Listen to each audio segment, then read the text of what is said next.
Shikoku.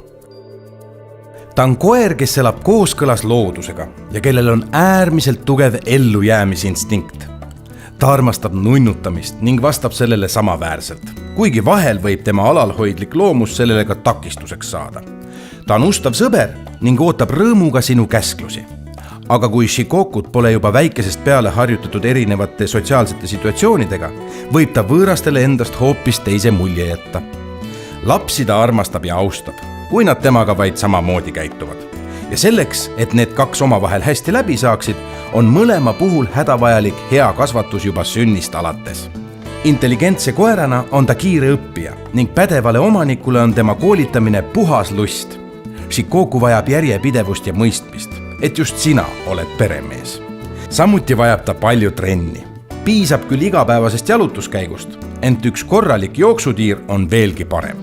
Eriti tore on tema juures see, et tal ei ole ebameeldivat koeralõhna, nii et teda pole vaja pesta rohkem kui korra 6 nädala jooksul ning kammimiseks piisab ka vaid 1 korrast nädalas. Huvitav teada. Shikoku kuulutati 1937. aastal ametlikult Jaapani rahvuslikuks aardeks, rõhutades sellega tõu harukordsust. Shikoku. Austusest võrsub austus.